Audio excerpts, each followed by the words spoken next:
Hello class, this is Bird Schrock coming to you from another hotel at Chelsea, Massachusetts on another work project just outside of the Boston Logan International Airport. Last time I talked to everybody, I was on a work project and in a hotel, of course, outside of the Baltimore um, International Airport. I have 9 days left on this project before I head down to San Diego. I'll be at the San Diego International Airport for 37 days before I finally go home. That'll be nice. But anyway, I'm here today to talk to you about issues facing today's youth. And I'm going to break that down between victims and offenders.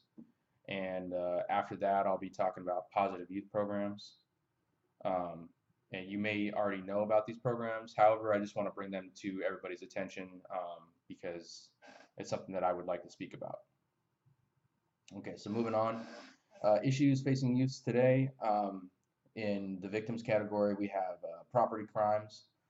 This type of victimization shows a higher rate of or a higher rate for, African American youth, followed by white youth, and falling at the lowest rates of property crime victimization in the other racial category.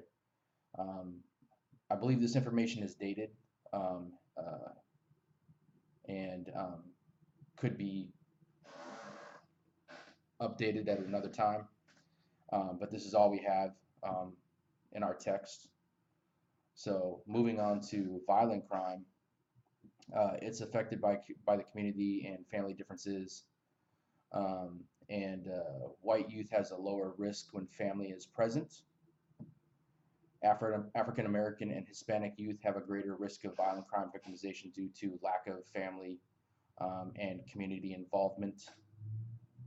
And then moving on to homicide, African American males and females have higher chance of homicide victimization, males being significantly higher than any other group. That there covers victims. I'm going to move on now to offenders. Now, in the offenders, we have the arrests. So percentages across the board are all over the place when it comes to arrest.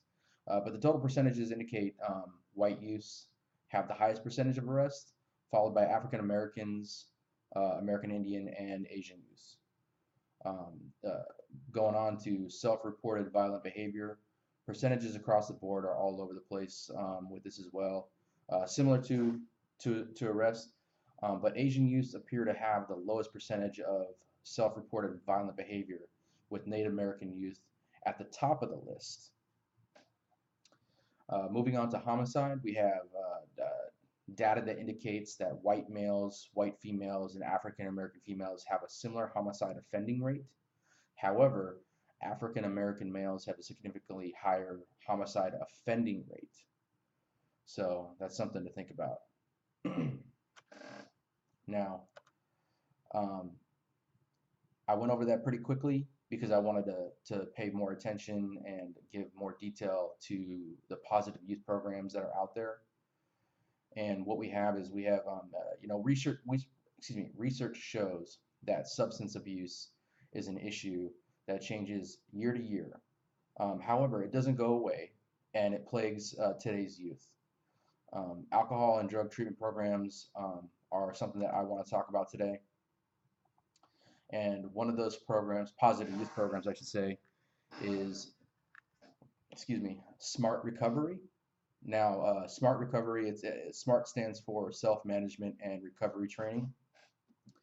It's a program that provides the tools needed to recover and allow teens to make or take, control of their life. Not for just alcohol, but drugs, smoking, just anything that they may have a dependency on. They learn these tools to addiction, or they learn tools to addiction recovery using the latest in scientific research. And this particular program or organization runs through donations and is supported by other organizations as well. The next one I want to talk about is the Hazelden Betty Ford Foundation. Now, the Hazelden Betty Ford Foundation is a campus-based research program for addiction treatment. Um, they put nearly $10 million to aid qualified patients in 2017. And again in 2017, 2,942 patients received aid. It is a nonprofit organization working through donations. And then another big one for alcohol treatment is Alateen, which is falls under Al-Anon.